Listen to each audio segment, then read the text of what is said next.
All right. Anyway, this is a amazingly great lecture, as all of them are. I mean, it's just that there are these two paragraphs, right? The one about the positive reinforcing cycle, the one turning toward abundance and turning toward self-acceptance and unity, and the other one turning in the opposite direction, right? On page 1. That's it, really. There's 2 paragraphs. Yep. In which you can go this way or you can go the other way. And then later on, he talks about how, it's Darlene, later on, he talks about how you can kind of jump from one cycle to the other one, right? Jump from the negative cycle to the positive one, which is super cool. Mm-hmm. All right, so hi everyone. As I mentioned, I'm going to run out for a half an hour. I got to hang out with my mom for half an hour. Then I'll come right back. But in the interim, Tracy will lead the discussion. Oh, it's Tarya. She's here. Matter of fact, I can come back in like 10 minutes and see if there's anybody still in the waiting room. I see Tarya, and then I see Joel. He's at the other end of the apartment, so we don't interfere with each other. So he needs to be admitted. Tarya needs to be admitted. I admitted him. Oh, you did. I can't tell who's admitted and who isn't. So I can see the list of participants, but I can't tell who's in and who's not. I think you'll be able to tell when he changes you to the host. Okay. If you wanted to do that, Alan, when you change. Well, Yeah, I just let Beverly in. Yay! All right, so Tracy, I'm going to make you the host again. All right, but I don't know if I can figure out how to let anybody in. You look for it. You'll find it. Maybe you should just keep yourself as the host. No. You might need, All right, you know what I'll do? I'll just pop in a few minutes and see if there's anyone in the waiting room. Yeah. Another way to go. Sure. That's better because I'm sitting here looking at it and I didn't see a way for me to admit anybody. But maybe that's, I just don't know what I'm doing. That's why. I'm always an Indian. I'm not the chief. All right. Well, you went to a good university, right? You're muted. Like my uncle used to say, I'm a Harvard University graduate. I should be able to figure this out. Yeah. You can see when somebody wants to be admitted, there's a little green sign on top that says that somebody's waiting. Not on my. All right, so everyone, I will jump back in a few minutes and see if there's anybody. Anyway, Tracy, take it away. I'll be back in about 10 minutes and then in another 20 minutes. Go ahead. Okay. Oh, Joel, I see you're on mute, Joel.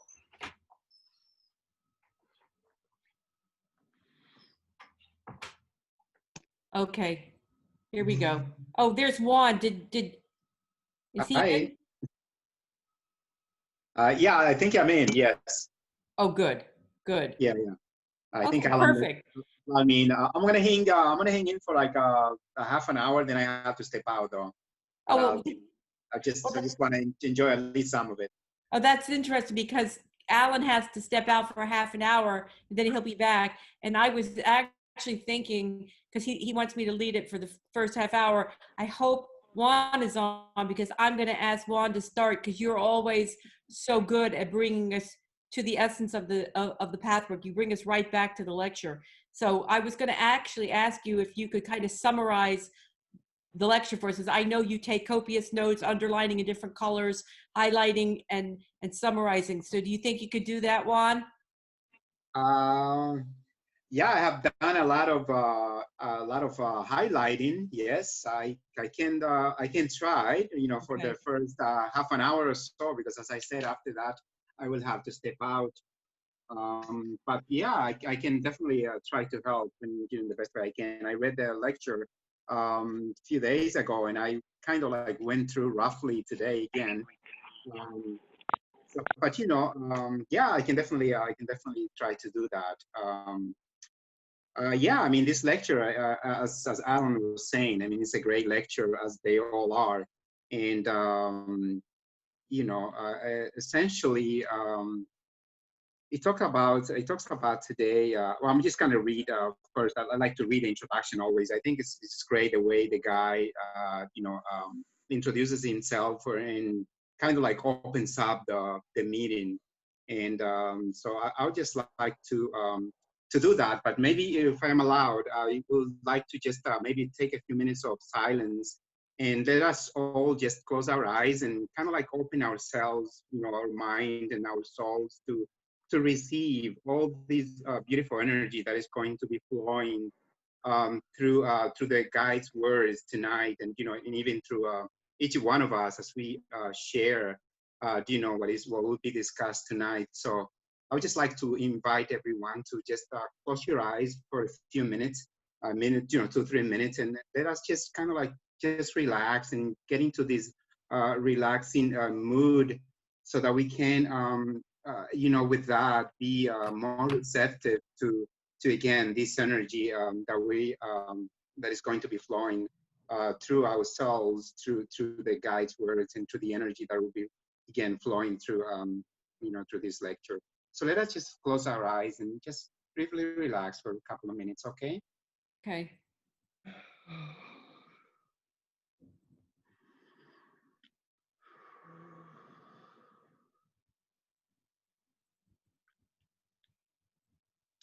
Let us just humbly open ourselves and pray to God and Christ to really help us to make ourselves receptive to open our minds and our hearts and our souls to the wisdom and the love, that we are in this beautiful place right now, that God has arranged, through for every one of us, for each one of us. This is not really a coincidence, the fact that we can gather today, even in this manner, and just feel, His presence. And He can only bestow His grace upon each one of us, only if we open ourselves to receive. So let us just pray to God to help us to make ourselves receptive to His energy, to His love. Just open ourselves to receive. Receive.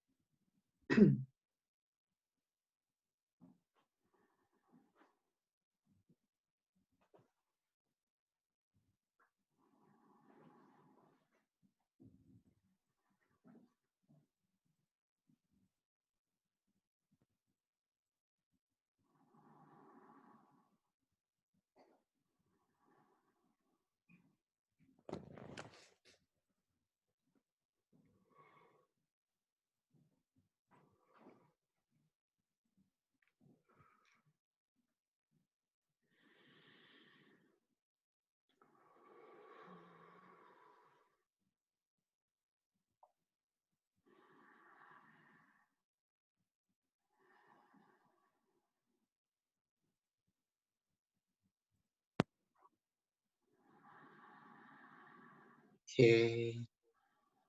All right. So let us start again by reading the introduction to the lecture, in which the guy says, "Greetings, my dearest friends, all of you here. Blessings for everyone. May the truth of these words reach your innermost being and plant a seed in the fertile soil of the creative substance of which you are born, and that bears you all the time. For being is a continuous process. Birth is not a one-time occurrence. Life bears new fruit all the time. That which has already been born is forever renewed. It grows, it changes. It is a process of perpetual birth. That is the introduction. tonight's lecture. And there's so many points in this lecture that, again, as most of the lecture, as we, those of us who have been with the lectures for a while and on this path of Pathwork for a while, I think at this point it's somewhat clear to all of us, that this work has a lot to do, if not mainly to do, with overcoming all those impediments that are hidden in our subconscious. In many forms, the guide uses many approaches to help us to come to connect, and really to bring to the fore all this hidden subconscious material that is really laying, underneath our awareness. And the work really consists of bringing this material to the surface, bringing these hidden character traits or negative traits to the forth of our awareness, so that we can slowly become aware of these materials, and really by observing, by accepting, and by understanding it, and really coming into contact with those parts of our being that we are not even quite aware of, and that really causes us much, much harm, just because of the fact that we are simply not aware of all these negative traits that are hidden again in our subconscious. So this work really consists of removing these layers and bringing to the fore again all those negativity, those negative aspects of our personality that are there, and just because we are not aware of them, they are really, inflicting upon us, great damage, and really are really the actual causes that make our life unhappy and unfulfilled. So again, this work has to do very much with that, with basically removing those layers that are hidden or that are hiding the divine self, which is what we really are, and in essence. And of course, many of these aspects we don't know. And as the guide on many occasions explains that, basically our human ego is the source of all these layers that have been developed and that are covering our higher self, which expressed in the manner or in the aspect of the lower self. And then so the work really consists of that. And, of course, the guide in many occasions also explains that the ego mainly operates in us through the triad, as the guide calls it, which is, our self-will, our pride, our fear, and of course, vanity is there as well. So tonight's lecture, I think, has a lot to do with that, with that negative. The guy emphasizes, for what I understand, those two aspects mainly, the positive aspect, which in this case, is the higher self, and the negative aspect, which is, of course, the lower self, and, and all the ego traits, or the negative traits that are there, and again, that are really forbidding us from becoming in touch with this highest self. So this is the situation tonight. So with these lectures, as it is, I think, with many others. So, but again, the guide really comes to us and really approaches this this work from many different angles. But I think in the end, the work to do, or what we are seeking to do, is really to overcome those areas in ourselves where we are not in truth, where we are not in contact with the higher self. Because in many areas, as the guy explains today, in many aspects, we are in contact with the higher self. And those are the areas in our characters where we feel happy, where we are in, at peace, and where we are to a in a great degree of harmony, and we actually experience happiness and fulfillment in this area where we are clear, so to speak, of these impediments, or these negative traits. So tonight, again, as I understand, this is basically in another aspect, of course, are also here in the lecture, but I think tonight lectures deals mainly with those two aspects in our personality. What we read here in page first page. This will be, let's see. Okay, the second paragraph, let's start there, where the guy says, in this lecture, I would like to discuss a very specific chain reaction, both in its natural unhampered and therefore positive manifestation, and in its distortion. In its positive natural version, the links of this chain are the following. Life's basic abundance and generosity is overwhelming givingness. Humanity, similar and hence compatible attitude, self-possession. The ability to deal realistically and constructively with frustration, being true to the issue, the self, the moment. So here the guide explains really, as I was saying earlier, the aspect of the higher self, and basically the aspect of life in its natural, in its true state. I mean, life is positiveness, but life is God's given, is really an aspect of God, or display of God's force in its natural state. Like God is life, really, because everything that is alive is infused, with God energy. And the guide in some other lecture tells us that everything that exists is alive. It is just that those things that seem to be, neutral, or that don't express any, any lively aspect, let's say as a rock, it's just that life energy is vibrating at a much, much lower level in those kinds of objects. But in us, the human beings, this life expression is at its highest, because we really are, as the Bible even tell us, we are created in God's image.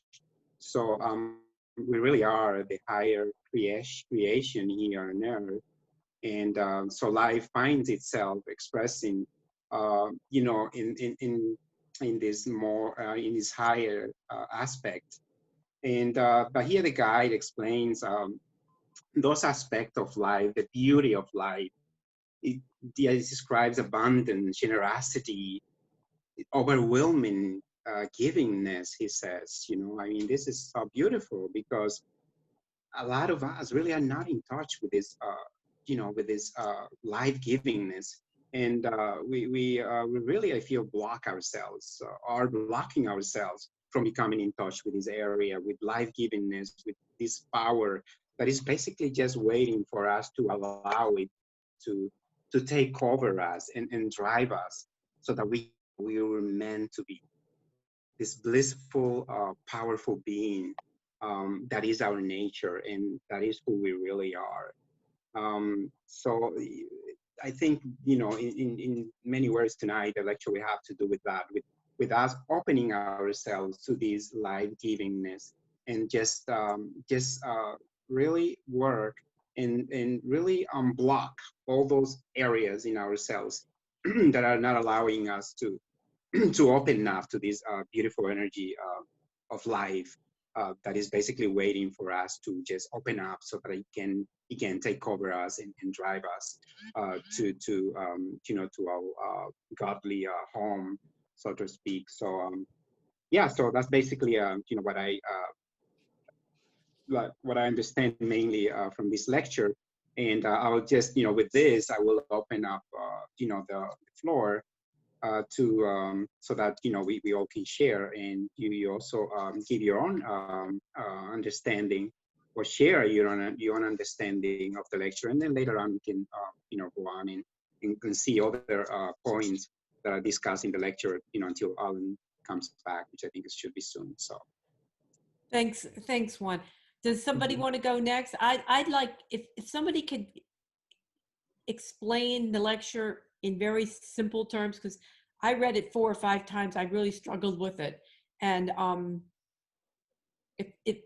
think I could do it, but I'd like to hear somebody else, if anybody's willing to try to explain the basic essence of what the guy was saying in this lecture. Any brave person out there willing to try to do that? Well, this is Marion. Hi. Hi, Marion. Hi, Marion. I can see everybody, but I don't have a camera, so my computer can't do that. So you can't see me, so I speak through my phone. So I can't take the whole lecture and do that. I could say maybe what I think are keys, to support going through the negative to the positive. The guide speaks about acceptance at some point, or where one, so for me, I'm looking at certain things that stand out, that if there's a certain way that I'm looking at in my life, now I have the early version, so my pages may not be the same, but I have on page 9, let's say, a paragraph that begins, the average human being is involved in this trick of the mind in some areas, meaning if I have a certain habit of a way of being since a child, and mine was submissive, so be a good girl, but underneath I had a rebellious me, but I so much wanted to fit into my family. I would try my hardest to fit in, look good. I would attract men who wanted power over me. I'd give my power over to them. And the saving grace for me was learning in the Pathwork about the personality types. And I don't think we've focused on that lecture. Of reason, will, and emotion as personality defenses. So I know my major one, my main one, is emotion. So I'm then more the pleasing type. And underneath, unconsciously, is hatred and rage for giving up my needs to try to get love from somebody. Now, so it's the conscious and the unconscious. And the guide speaks about that on page 9 when you come to the full recognition of the negative belief about a specific area of fulfillment in your life. And when you go deeply enough, and in parentheses is always with the help of meditation. These are images that are being dissolved. So in my case, I would be dissolving an image that in order to get love, I have to be passive and good. That's an image.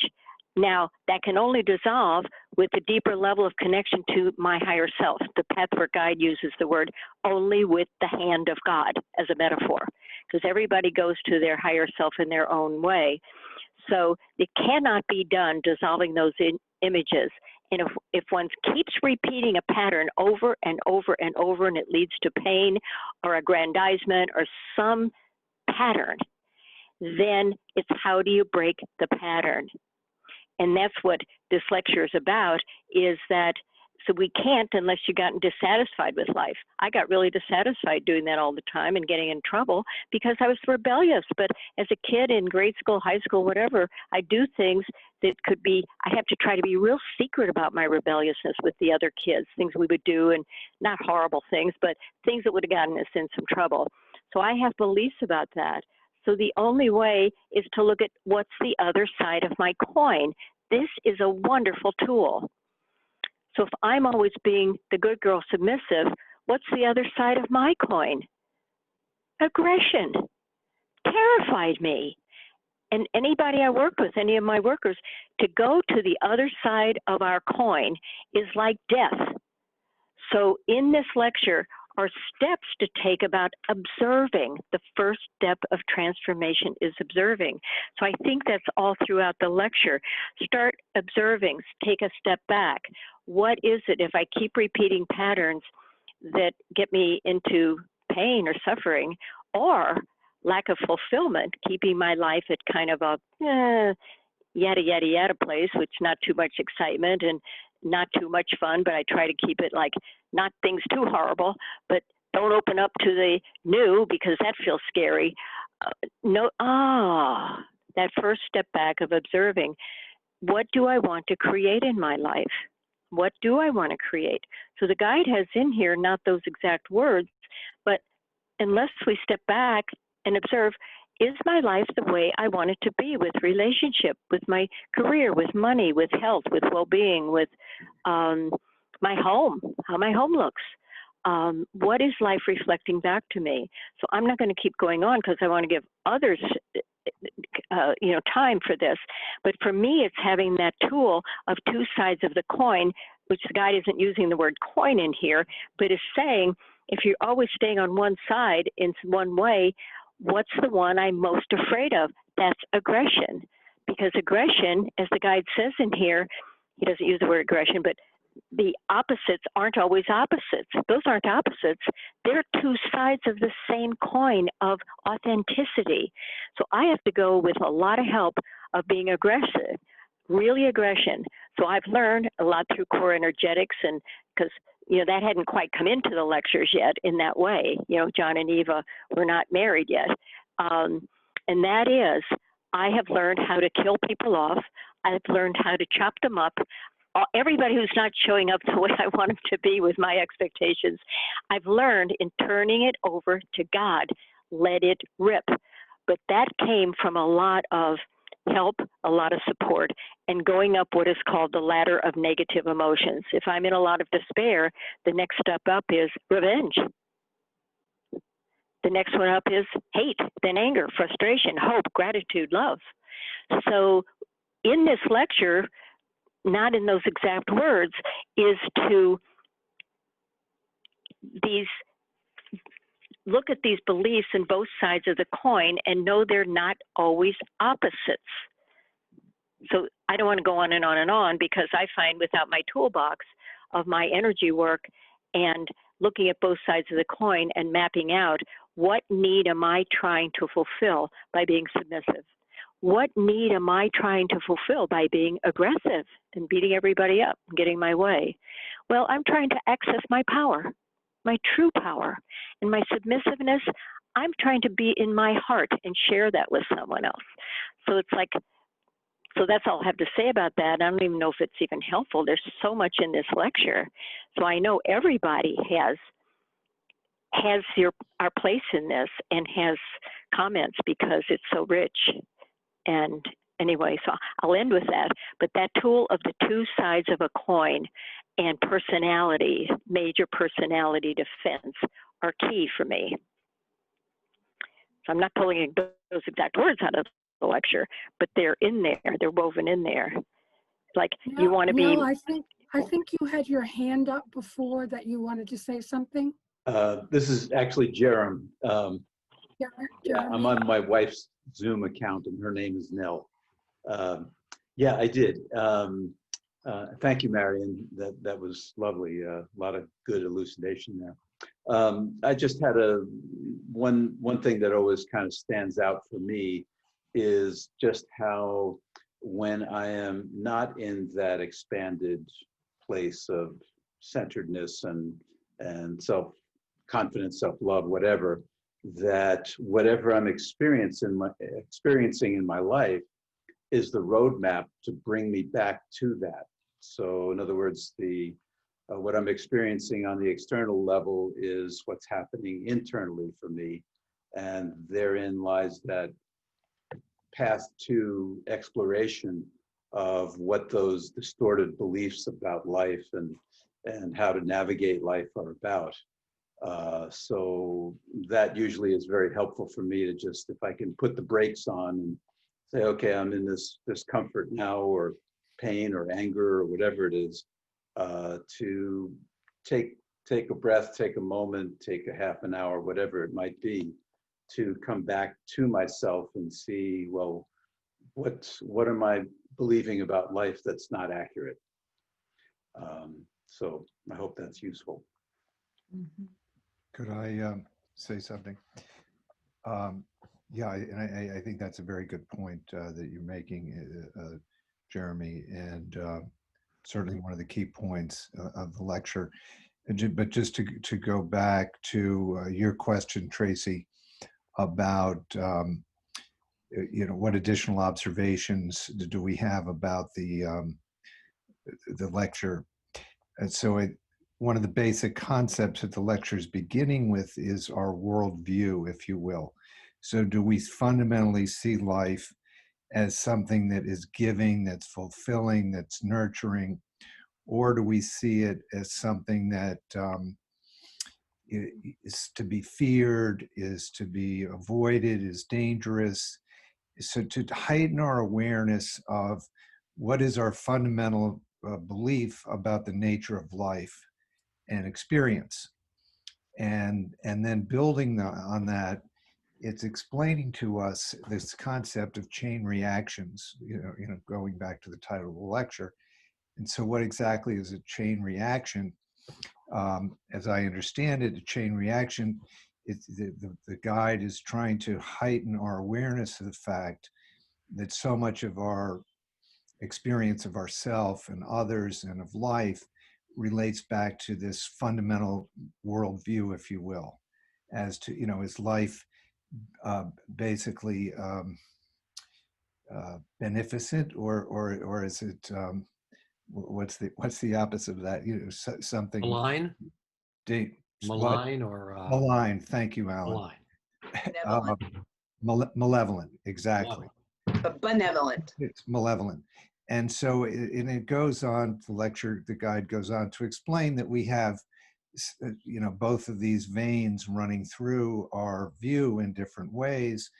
And it's, explaining different tools to help us to begin to unravel or to try to get back in touch with the guide's perspective, which is that life is beneficent, that we are meant to be peaceful, joyful, and happy, and that we are, as Jeremy said, we're creating our own reality. That's a very strong message throughout the lectures and in this particular lecture.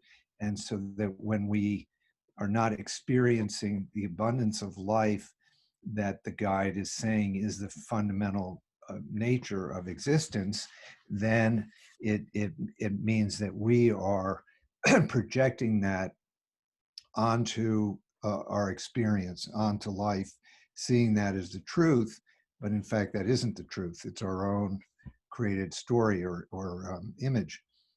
So that's what I see as additional points about the content of the lecture and how they're trying to, very specifically, the guide is laying out ways for us to try to heighten our awareness of these negative views, of our negative creations, in order to bring us back into connection with our God self, with our higher self, and the abundance of life, which is, the gift of life. yeah, he says on page 2, only when life's manifestation and your consciousness appear inseparable does the rift mend and life begin to become what it potentially is. I mean, that's so interesting, right? Because that implies that we completely accept our creative power to manifest whatever exists in our life. You also have to recognize when we're not happy, why we're responsible. Why, have to look at it and see where the trouble is coming from. But it's coming from us. Yeah, I mean, he talks about greed on page 2, which kind of impressed me as one of the deadly sins, right? Greed. Greed wishes to amass selfishly when this is not necessary in the least. Uh-huh. But the other part of the lecture that speaks to that, is concerning, right? Because that's about negative intent, which is the pleasure that one takes in negativity. That's something that one has to acknowledge, right? Mhm. Yes. That is serious business.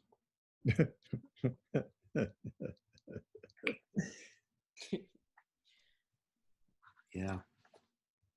Oh, here it is. It's on page 7. He says, there's also an element of spite in this negative expectation of life, as if you wanted to accuse life of being mean. And in the money sentence, these are perhaps the most important aspects of the fascination and attraction of a negative outlook. And One that, of I my- think, also relates to the appendix. Eva's appendix about insanity, which is pretty interesting too. Yeah.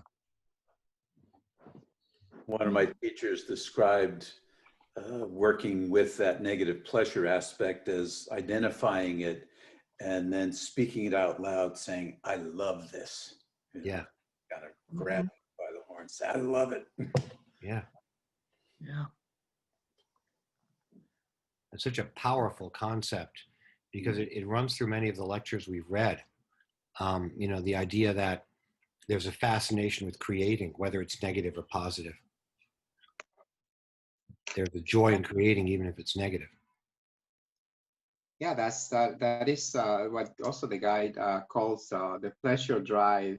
Basically, pleasure is basically infusing, everything that has to do with creativity. Either it is positive or negative. So, even when we create negatively, there is a pleasure of creating there, Right. and that's why, even evil people seem to enjoy the evil doing, because there's creativity there. There is, this drive of liveness, and everything. So I know at one point also that I see in the lecture, the guide also talks a lot about, the attitude. I think as, Joseph was saying, Joe was saying earlier, this aspect of ourselves, which are not really the absolute truth, but they are our temporary truths. They are the truth. They are negative truths. They are, the things actually that are making us miserable, but they are our truths. We believe these things to be, and they are facts in our lives, It's not that they are the truth, but they are our, basically temporary truths. I think the guys use those words, because to us, they are truth. To us, we feel them as real. We feel them, and we suffer them. And as the guide, also says, it is only by going and experiencing and suffering through these truths, by accepting, acknowledging, and really experiencing them, that we are going to sort of land on the other side of the coin, and really be with the absolute truth, which is our true self. But is no way to escape it or to get there, unless we go through these immediate truth or personal truth, which are of course different for everyone. And a lot of that has to do, of course, with assuming responsibility, and as the guy talks about tonight, giving, this givingness of life, and by it is by giving that we receive, and if we initiate a process of first giving instead of expecting others to give to us so that we can then start giving, it doesn't work like that. We have to take that first step, for what I understand, and just really start giving if we are to receive. But then the guy points out that we can only give what we possess. So if we do not possess ourselves, we don't own our own selves, our own personality or soul, we can't really give. So in the only way to really possess ourselves and to really come in contact with who we truly are, and in that way possess ourselves, is only by going through this negativity and really, experiencing and embracing it and accepting that we are really not as perfect as we may think we are, that there is so much still in us that we need to overcome in order to really be where we wish to be. So yeah, so that's part I think I understand also. Yeah, well, he says on page 3, most human beings in one respect or another, to a greater or lesser degree, wish to receive all the love possible, but are really not willing to give any, although they try to convince themselves that they would love only if only they were loved first, and that Yeah. it is dreadfully dangerous to love without the assurance that their love be returned in the exact manner they want it. Yes. And then, of course, in the next paragraph, he again talks about the thing about you'll get what you need, but maybe not in the way you think. You have to trust that you will get fulfillment, but not necessarily the way you want it. Isn't it? Yeah. Isn't it Yeah. amazing that God actually has his own idea about what's best for us? Isn't that something? Think about that. Think about that. Knows best. It really knows best. Anyone else hasn't said anything? Did you say anything, Nancy? Any thoughts? No, I haven't. I mean, a lot of what I've been thinking about, people have covered.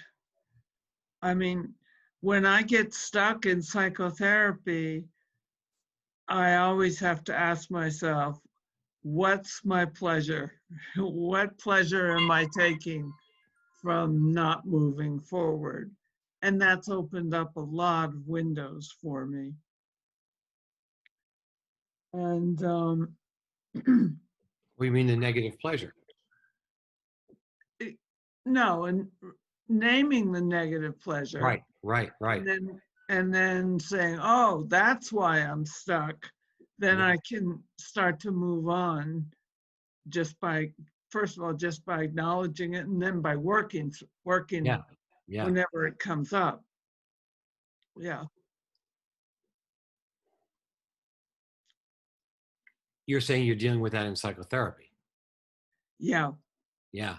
Well, of course, many things in the path are psychotherapeutic, but the path has the additional spiritual dimension. Well, my psychotherapy is very spiritual. My psychotherapist is very spiritual, and she can really, psychotherapy and pathwork seem to dovetail nicely in my work.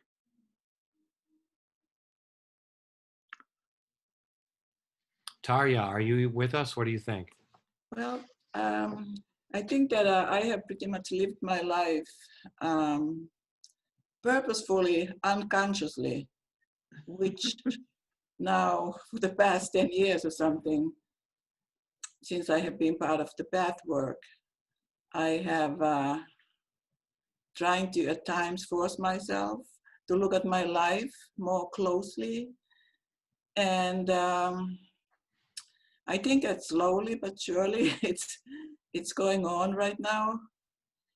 But I guess for some of us, especially people like me, it has been a battle at times, because I get like something of that negative intentionality.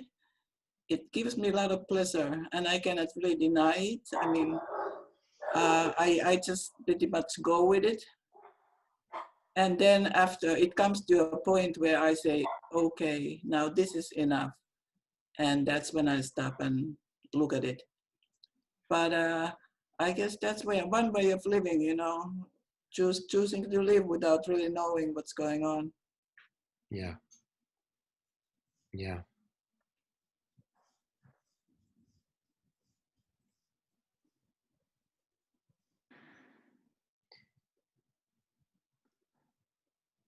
Beverly, do you have any thoughts? Yeah. I guess the thing that struck me the most in this lecture, there were three things that he said. The point I'm trying to say is when things don't go the way I want them to, or when things are hard, and I get very negative about it. I guess the one thing I remember he said it has something to do with self-will. That there's so much effort required to really change your mind, to not let your mind sink into negativity. Just how much effort it takes to have faith and to think things differently. I can't remember more of the point, but that was the main thing that struck me when I was listening to the lecture. That it's just when I'm listening to the guy who's reading it, it just sounds so easy. He says, "Well, just do this, and then you won't be negative anymore." But it's just like damn hard to do that because you feel miserable. It's not like you can just think, "Oh, I think I'll change my mind about this." You know, you really have to fight through the feeling of negativity, and that's not easy. So Definitely that's true. the main thing. Yeah. The way I think about it is that, you know, there's a part of the self that actively resists the awareness that we get in the lectures. You know, the idea that we have to work on this is just something that we recoil against. The fact of this effort that we need to make, it's really difficult. It's not to be underestimated. And that's why, you know, he talks about that in some areas of your life, you seem to be productive and happy, and others you're not. And like in some parts of your life, you've paid the price or learned the lessons, and other parts you haven't.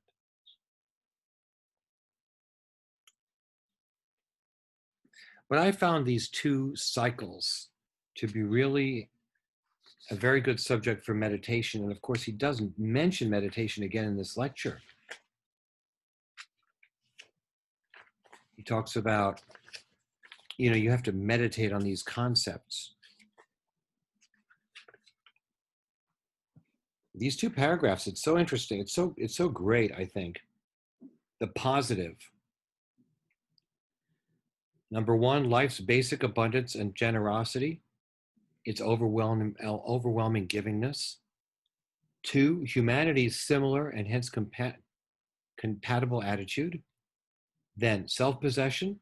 Then the ability to deal realistically and constructively with frustration. Then being true to the issue, the self, and the moment. On the other hand, the negative chain reaction is life's limitation and enmity against humanity, humanity's defensive pettiness of spirit, self-alienation as opposed to self-possession, then the false destructive reaction to frustration instead of the ability to deal realistically and constructively with it, then living for the sake of approval and impressing others, as opposed to being true to the issue and the self.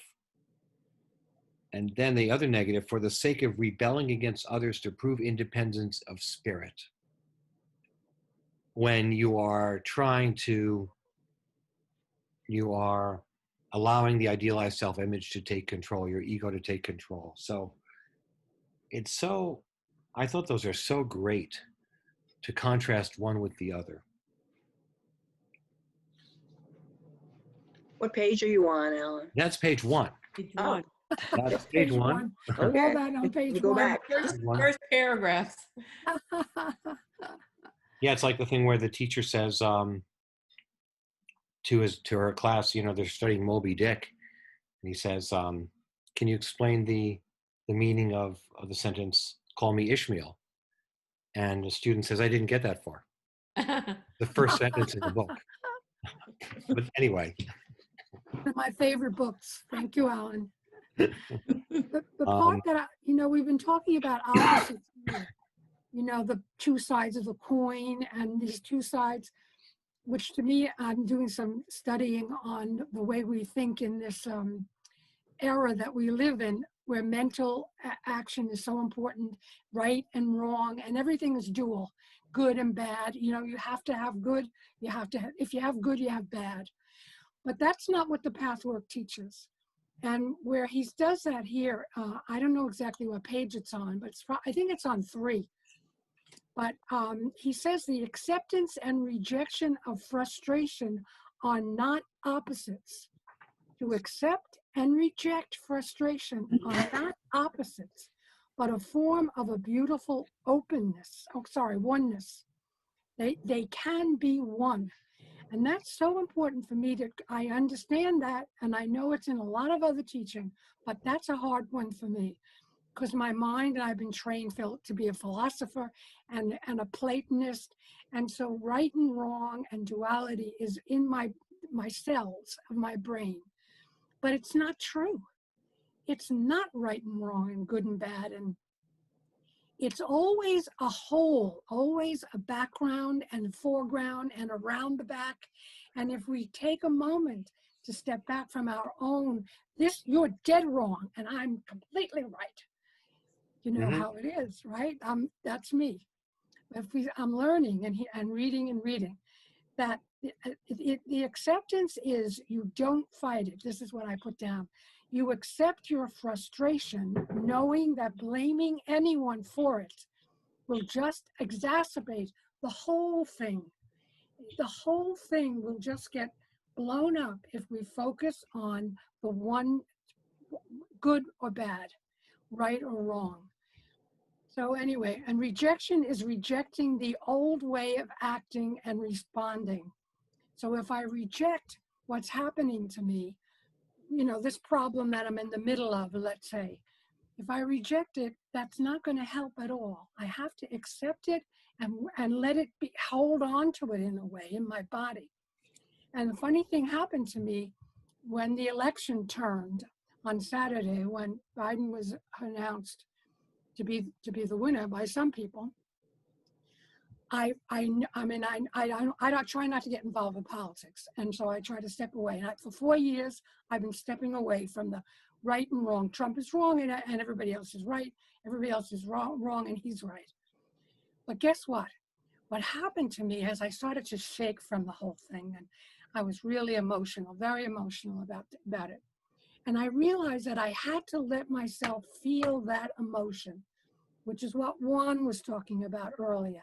I had to say, I feel relieved that we now have Biden instead of Trump. And I let myself feel that. But at the same time, trying to keep in mind the larger picture, which is that the politics don't mean diddly squat when it comes to life in general. So it was very hard, and I worked with it. This stuff is not easy. And I worked with it for the whole day and the next day. But for me, that's how I'm learning to be able to say that this right and wrong duality is not working anymore for me. Even though I have to let it happen, okay, I'm thrilled that Biden made it, but there's a bigger thing going on. I want to maintain both. So that's where I was so happy to see that in this lecture, because that's something I've been working on. There's a passage in one of the lectures that actually Rita sent to me. I guess Rita's not with us this evening, is she? Are you there? Which says that the issues between people, disagreements between human beings, your issues in your personal life are more important than the political reality, than the great clashes between great powers, or what we may perceive to be more important. It's so interesting. Of course, the guide says, well, that's because all of our little conflicts, so-called little or supposedly little, create the larger reality. But actually, he really says something even deeper. He really says that actually the interpersonal conflicts are more significant. And he actually he says something else, that the spirit world doesn't see a difference between what we think are major conflicts and major issues and our personal issues and personal conflicts. It's kind of a mind-bending thought, really. It's in lecture 65. And I wrote a little article about that for the Pathwork newsletter in connection.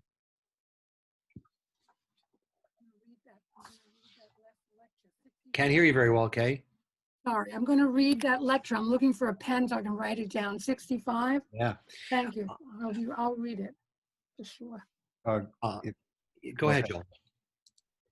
You know, I think that the one of the basic points of the lecture is that the abundance of life, the goodness of what underlies everything, that it's inimical to the nature of existence, and that it's our own distortions of thought and experience that cause separation. And our task is to try to identify those things that take us away from this feeling of peace and joy. And I think, you know, when we in meditation, when we come into contact with our beingness that's beyond words, I can't even really describe it. You know, it's like when we put words to what the experience is of the silence, it's always somehow one. And when I look at, you know, politics and world events, I believe that, you know, that God is always present. The divine is always present. That the divine is. You remember the lecture? I can't remember the number now, where it talks about the battle between Satan and Jesus when Jesus was tested in the desert, and it was the fulfillment of this bargain where Jesus was his task in part was to reestablish the ultimate dominion of God and holiness on the earth, that God was the ultimate authority, and that the devil was not ultimately in control. That was my understanding of the lecture.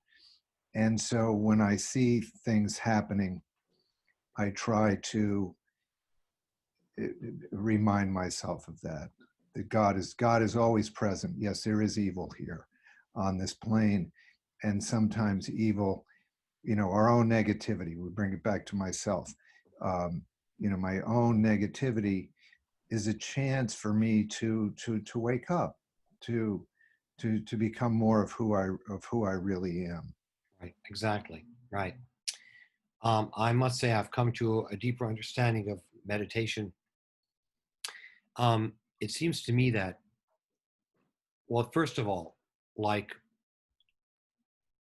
I think it's Osho who says that meditation is a knack.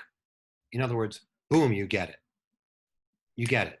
It's not the concentration. It's not, and I think Sadhguru says there's a watchfulness. There's a quality of watchfulness, of being present for whatever is. But when the guide talks about meditation, I believe he's talking about this process of the dialogue between the different parts of the self, the negative, the little ego, the lower self, and the higher self. It's interesting because he says on two parts of the lecture, he talks about the knack, the trick of the trick. He says, finding again the truth of being is a simple click of the mind. On page 1. On page 6, he says, all of you must find your way back in your long, long journey to the truth of the nature of life. You must see the trick your minds have played on you by focusing only on negative views of life and thereby developing negative attitudes and experiencing life exactly as you perceive it. So the idea that kind of a trick exists, and a shift in perception can undo that. That is very interesting. I think that connects to that sense of watchfulness, sense of giving in to what you were saying, Joel, to the beneficence of creation, to the positive creation that, as you said, that Jesus Christ's sacrifice, according to those lectures, has made possible. We're not ensnared in a dark world where we're under the dominion of evil. Somehow the mind tricks us, and we have to understand that.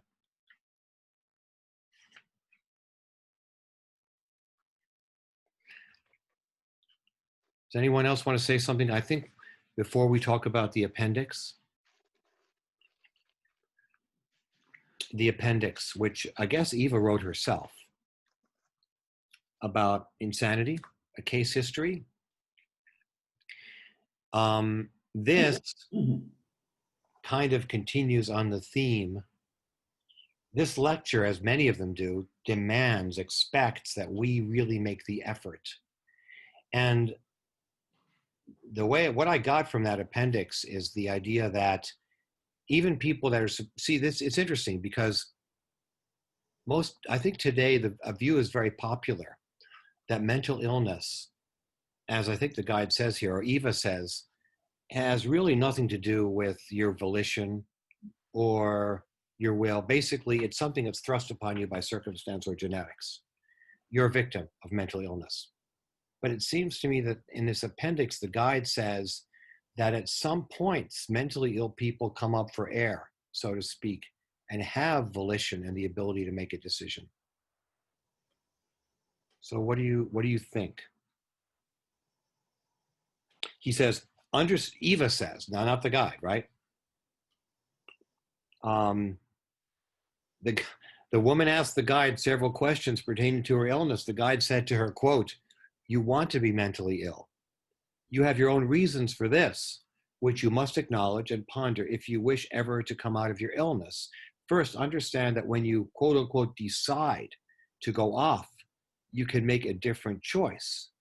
You can claim this right for yourself, but once you let the choice slip by, you become truly lost and helpless and can no longer find the connection to your own processes. You must retrace your steps to the point where you know what you decide, not some power over which you have no control." Because isn't it so that even the mentally ill are given choices? I mean, they can refuse medication, right? Yep. So what do you guys think about this appendix?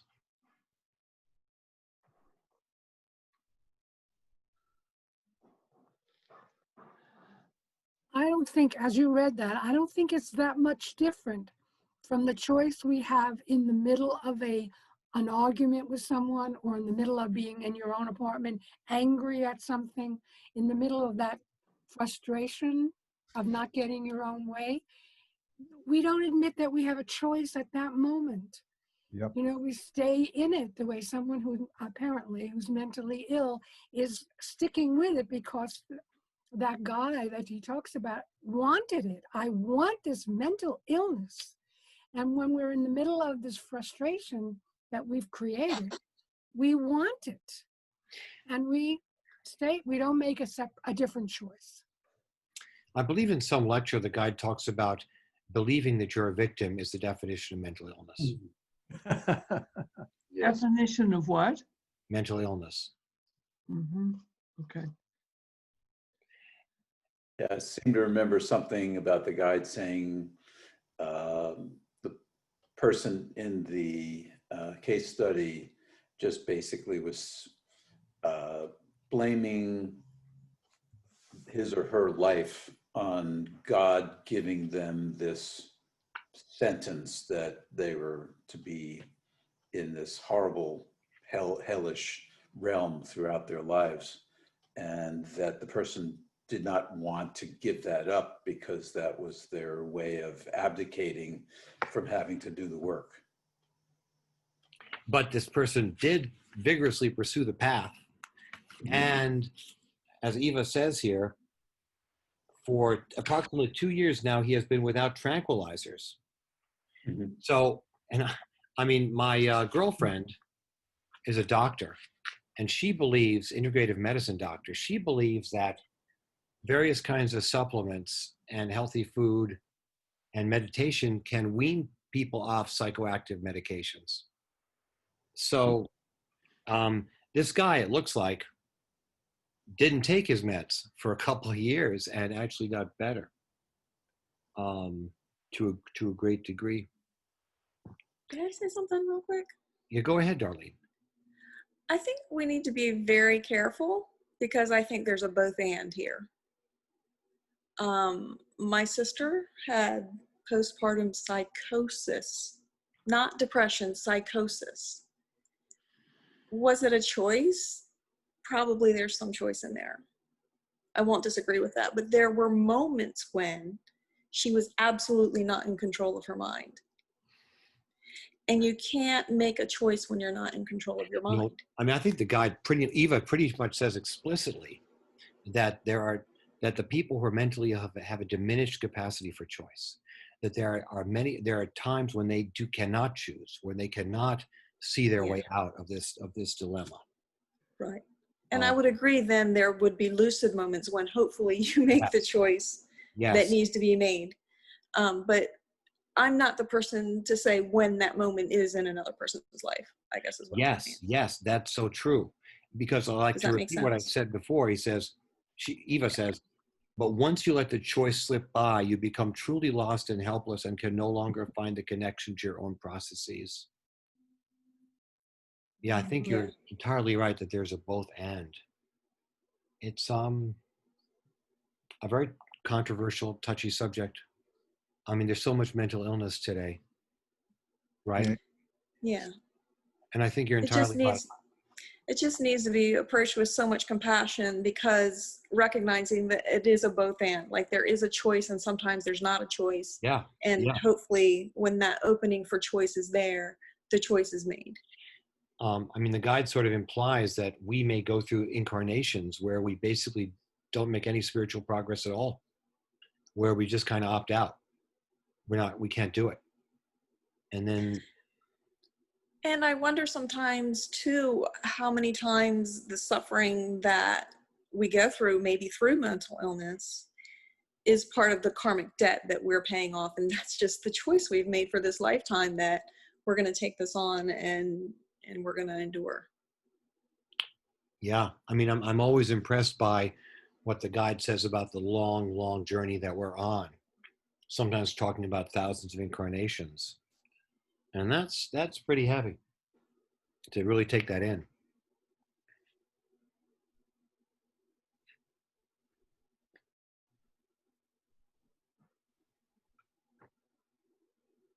Mm.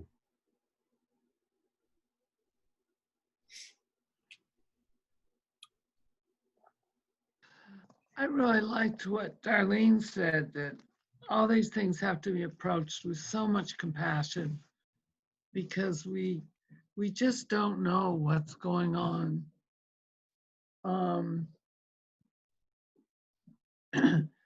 So I just think that's so important, not to go in and say, I know what you're doing and you're playing a game, and you can't do that. You have to feel your way into where the person's at, and where the misconception is, and where the missed opportunity is. Yeah. As Pope Francis says, who am I to judge? Yes. I think there's an application too here for myself anyway, of compassion with myself, where I've had moments when I had to care for myself physically and mentally before I could do these processes.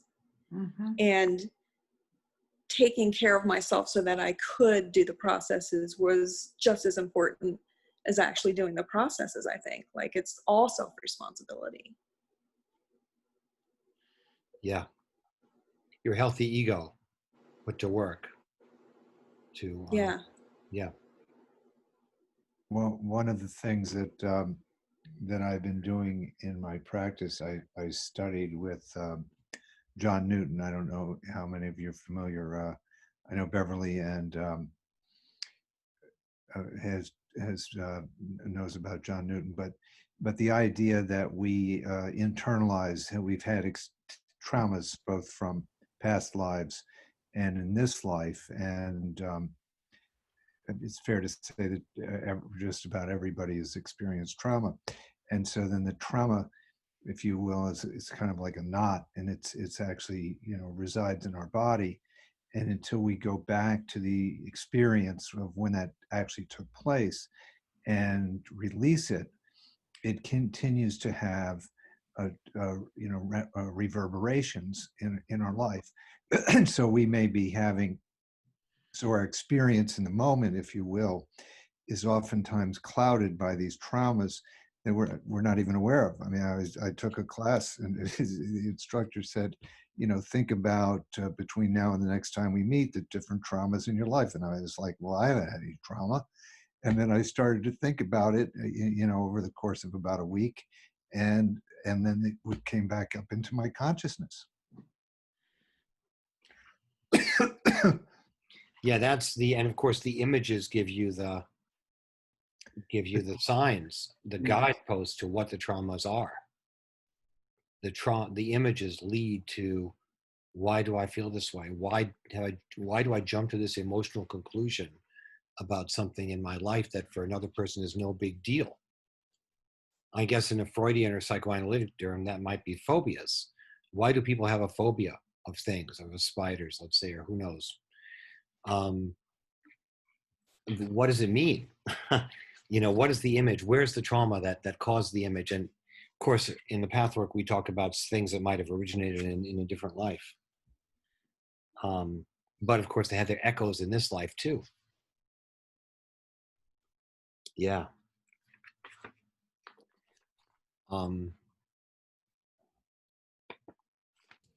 Yeah, this guy seems like he's kind of going through some heavy stuff here, right, in the appendix. Yes. Yeah. Because one of the things he blames his parents most for is that he was not allowed to make love to his mother. I mean, what year is this? This is What year? This is 1970. But yeah. I guess he didn't go to Sunday school. They would have beaten that out of him.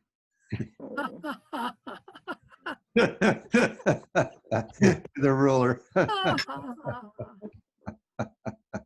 But he also wasn't able to he had zero relationships. Yes.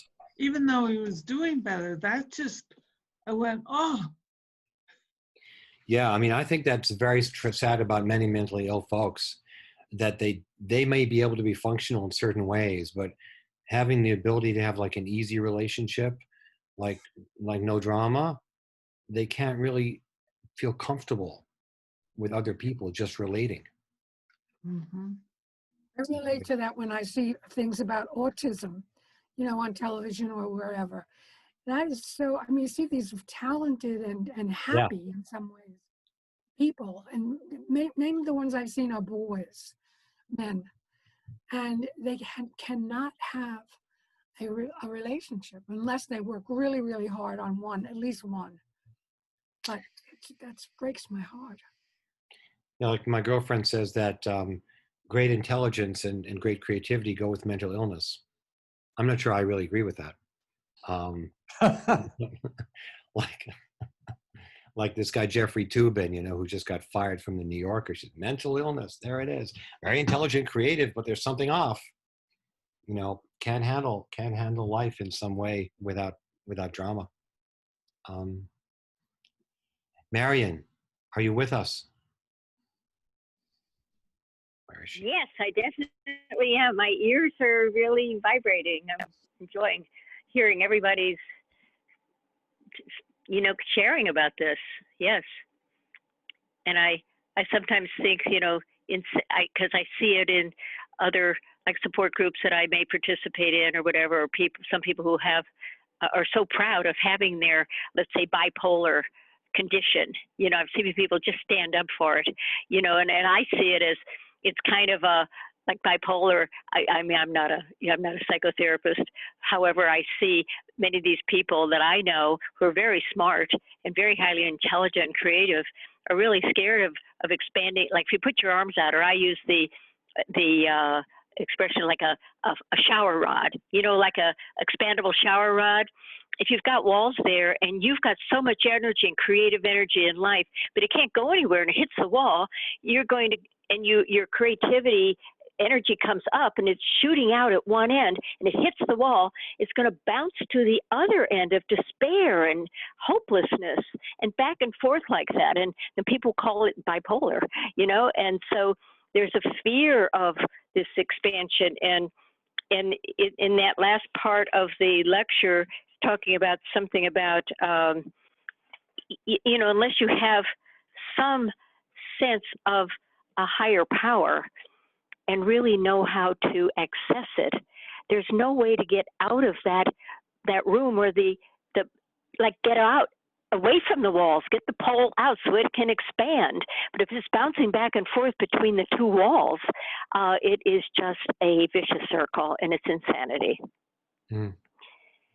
And some people, they want to stay there. They have pride in it. They say, look, see how sick I am. See how, you know, I've got this, I've got this mental illness. Yeah, it's a real terror about that expanded state. And taking, as I say, a metaphor, the guide is used at the hand of God. And I find that with myself. I bounce back and forth because I've been writing a book for 20 years. I was guided. And I feel terrified of coming out with it and finishing it and writing it. And I'm signed up with a publishing company. And it's just recently, I sat up in my bedroom just the other night and I thought, as a senior, I get some breaks in senior citizen rent exemption. My rent is frozen and a few things by staying kind of small. And I thought, when I sell that, when it goes to publisher, I will lose all that. I probably have to leave an apartment that I've been in for 53 years. I sat up, this is just the other night, after all the work I've done on myself, I sat up straight. I thought, oh my God, I have to leave here. And then I could feel I was ready. You won't. My rent is frozen too. You won't lose it. You won't lose You won't lose. No. What I'm saying, if I do, because I'm going to be selling this and my income is going to go over that $50,000, yes, I would have to pay market rate. So I don't want to debate this on here. I'm saying it took a lot of deep connection with my God self and walking with my best friend every day who lives inside of me, and that connection of knowing how much I'm loved with not another soul around. I am loved. It took that kind of connection for me to sit up and say, oh my God, there's going to be consequences if I sell this. You know, I used when. So it really is, I really see in this last part, which I don't ever remember reading before, I forgot all about this. I thought, I know people like this who are very proud of their mental disorders. There's a terror about opening to the expanded state.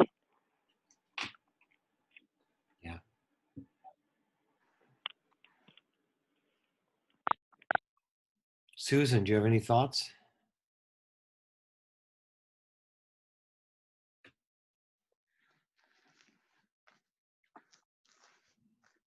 Lots of thoughts. I don't know if I could string anything together in a coherent way because I'm very tired right now. But I do have a lot of identification with what the last person shared. I didn't even get who that was. In terms of, I'm on disability, and I have wavered at times with the concern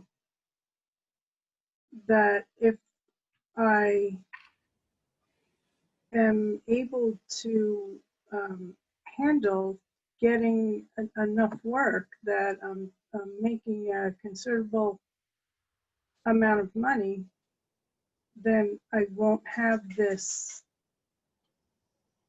guaranteed income, to support this stability that I feel like I have with it. And and then there's a part of me that understands that,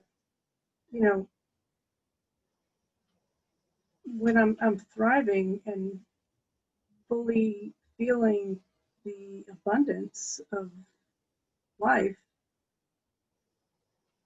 there doesn't need to be that concern. There doesn't need to be that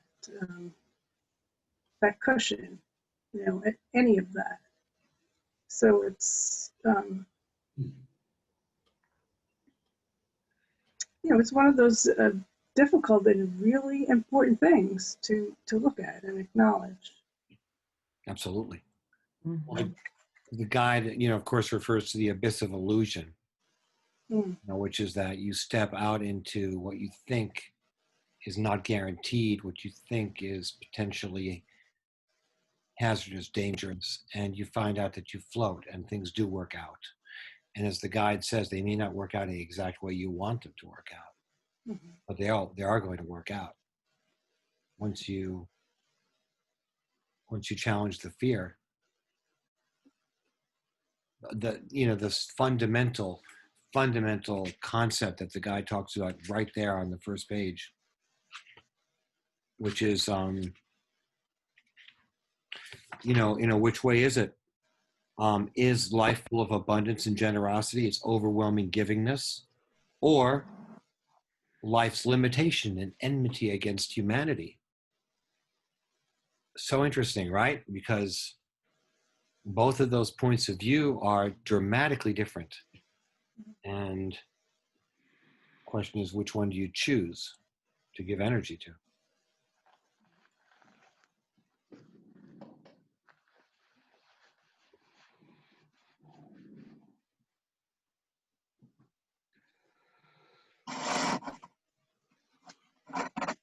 The choices, yeah. And another thing that came up for me a few times was looking at codependency. And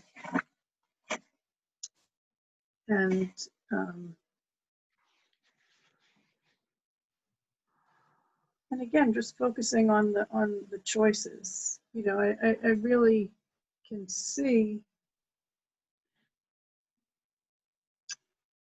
how these chain reactions happen, and I am able to remove myself from the negative place pretty quickly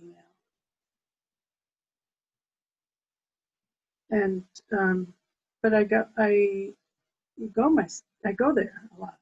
You know, Yeah. just like I can catch myself because I can recognize the different places where I go, and it talked about that too. Like the more there's always like a different level to it, or a different aspect to it. That once you see that, you're able to remove yourself from it. Yeah.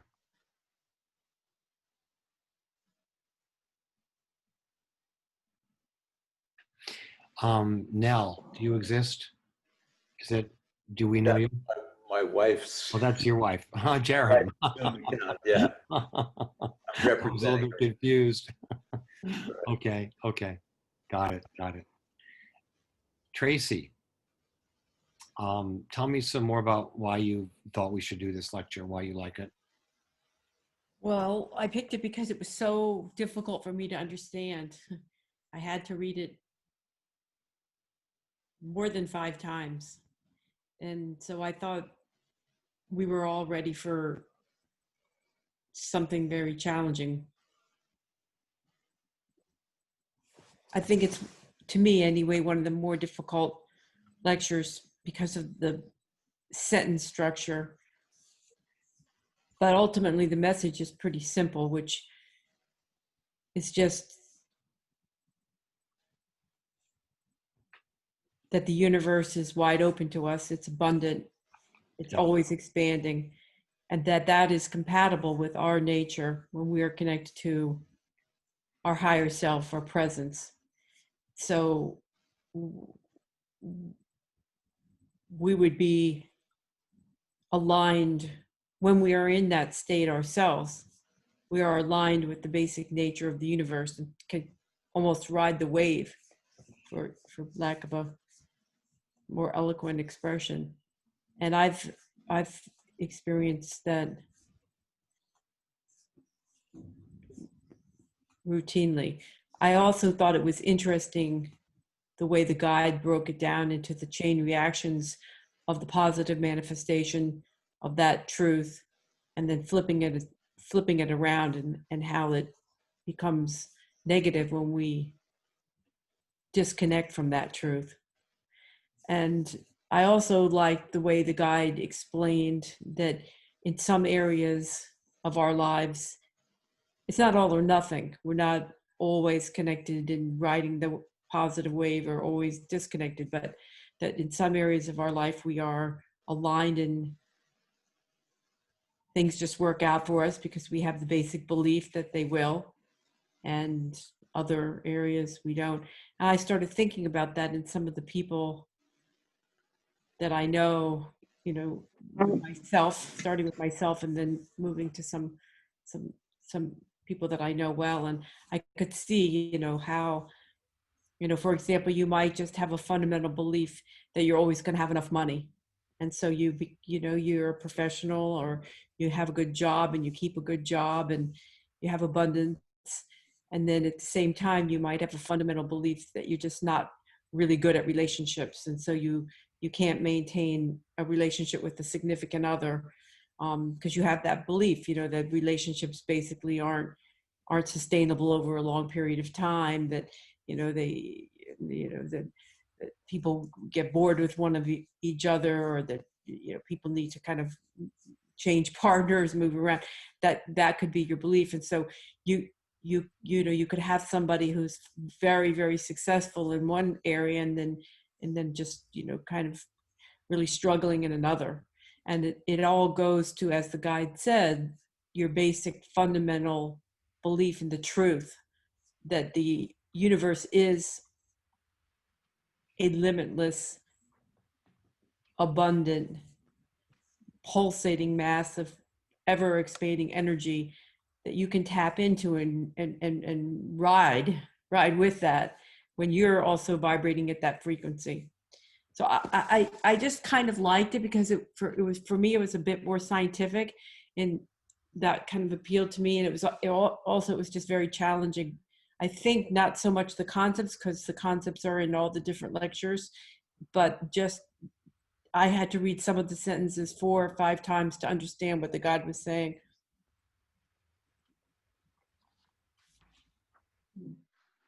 Thank you.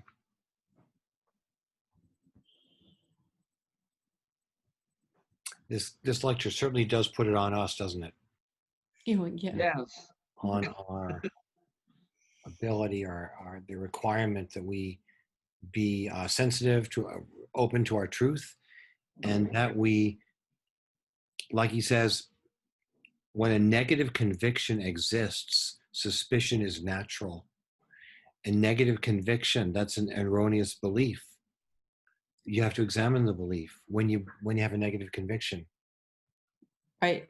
Well, if you've got a negative predisposition to something, you're going to be afraid, and then you're going to go into defensive posture. That's just inevitable. Start that other cycle, right? I mean, if you think something could hurt you, will hurt you, you'll be on guard against it. And then you close yourself off. Yeah. You know, the blissful reality, or the Right. great universe that we're part of, the pulsating universe of energy and Right. consciousness. Yeah. Right. Well, I turn the heat up a little more.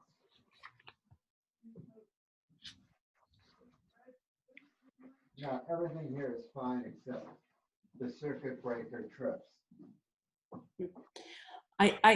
Yeah, go ahead. And you're right, Alan. It does put it on us, and I find that most lectures do that as well. I remember one lecture that we recently read. There was a sentence which was just so short and clear. It said, "There's no greater difference between a man who knows that he is creating his own, that he is manifesting his own reality, and one who still, you know, is in a victim consciousness." It was just recently we did that lecture.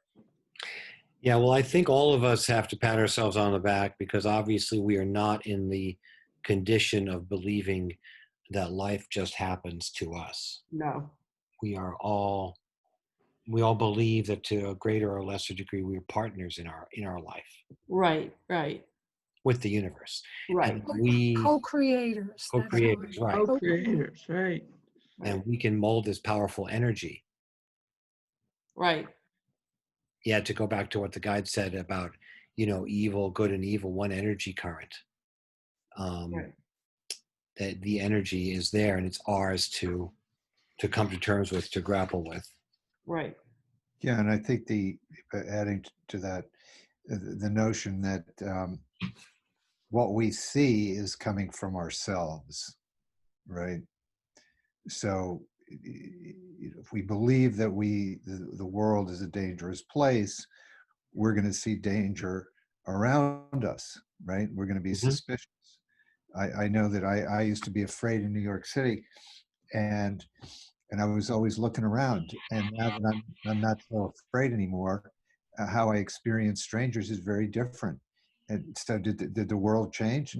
No. I mean, what changed is my projection and my perception, and my own internal experience of myself. Yeah, I have to recap. I'm looking at this sentence again.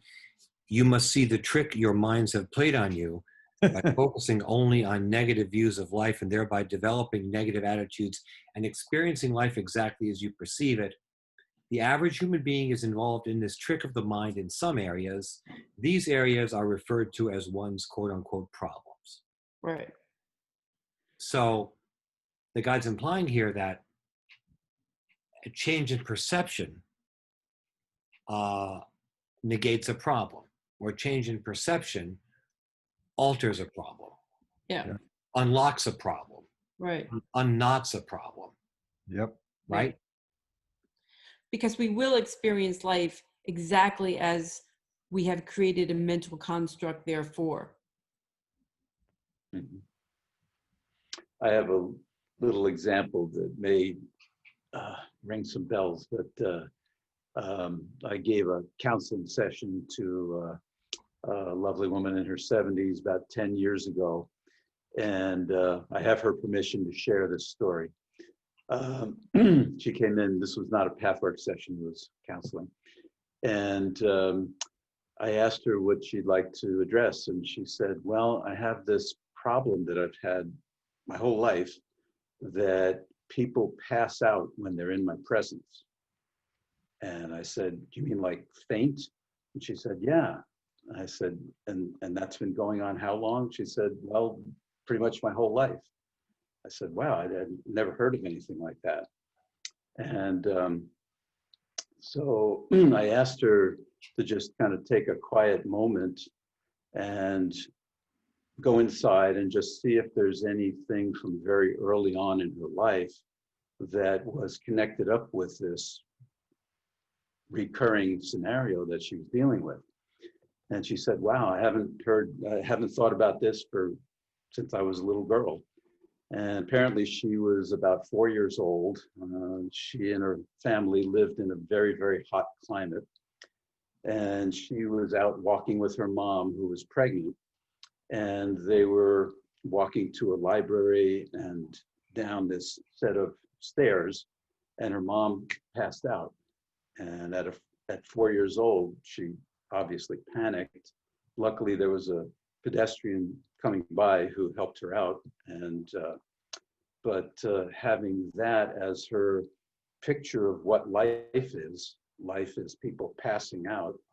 And then the second occurrence was that apparently she was on a train with her dad when she was about 10 years old, and he passed out.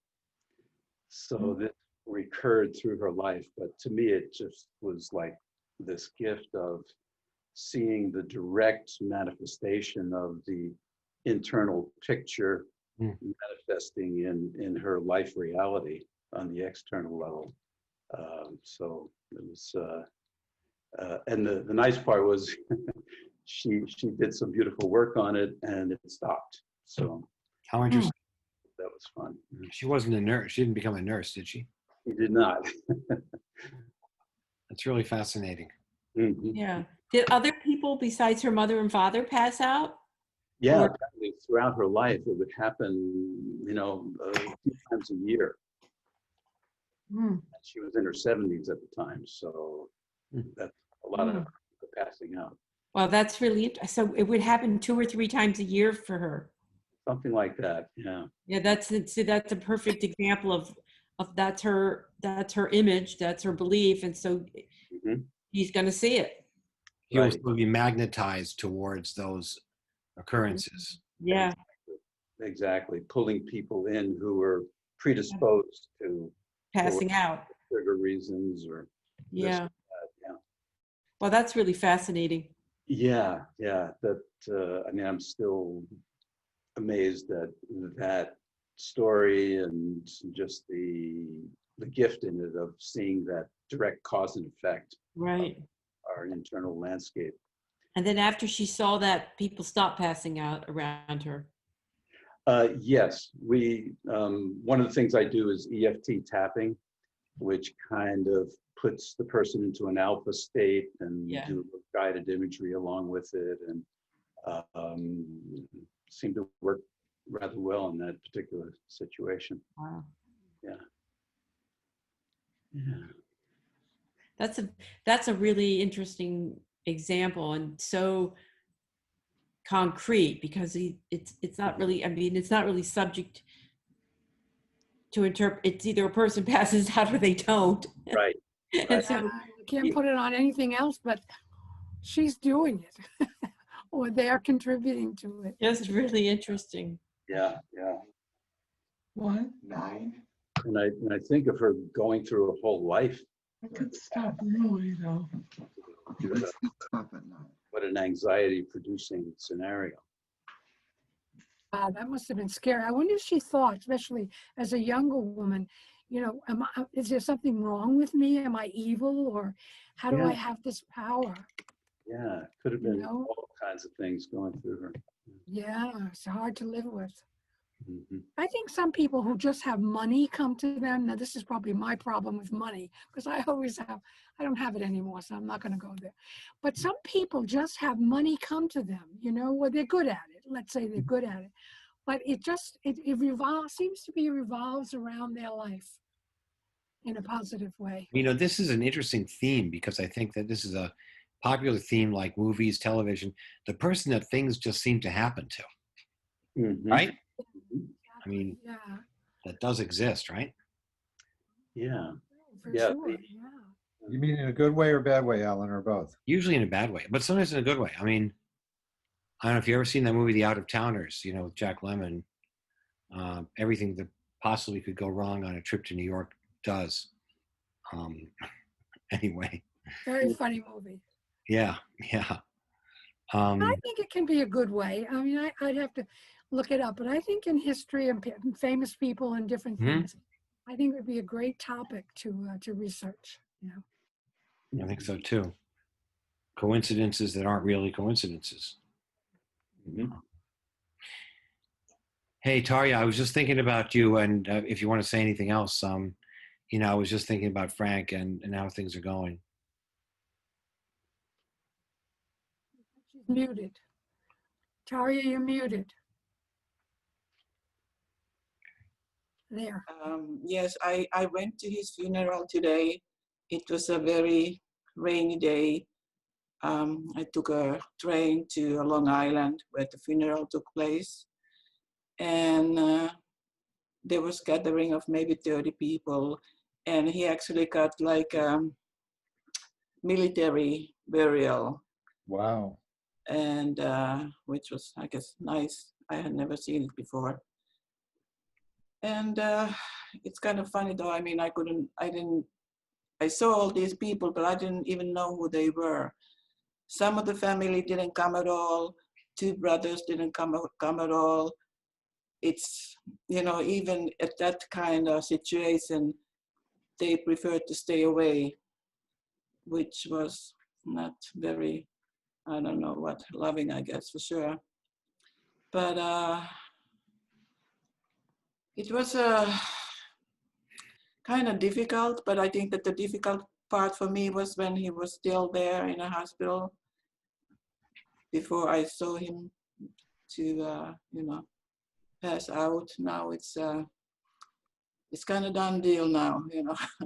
Plus, I know that he will continue. He'll come back, you know. I don't know if I ever meet him again as the same person that he was here. But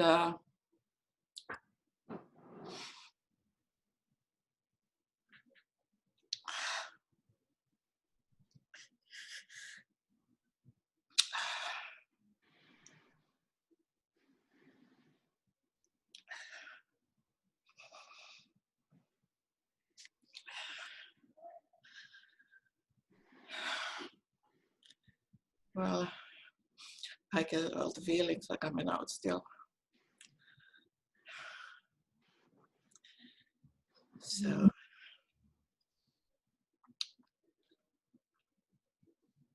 it was a lot of things there, good and bad. I guess mostly good. Most of the time was good. So just to say goodbye and, you know, I guess see you again. So that's all. Thank you. Yeah, well, I do believe that we all follow each other through lifetimes.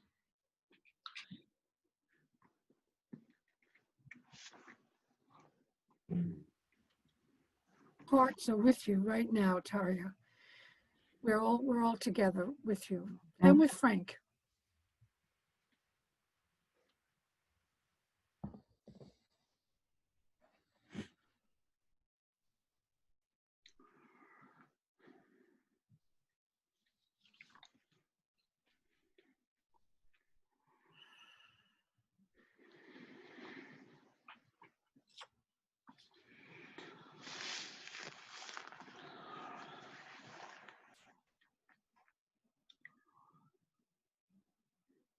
So let's have our 10 minutes of meditation. Let's meditate on the creative, formless, beautiful nature of life and loving life and being here on the planet, fortunate enough to have these problems that we wrestle with our good friends.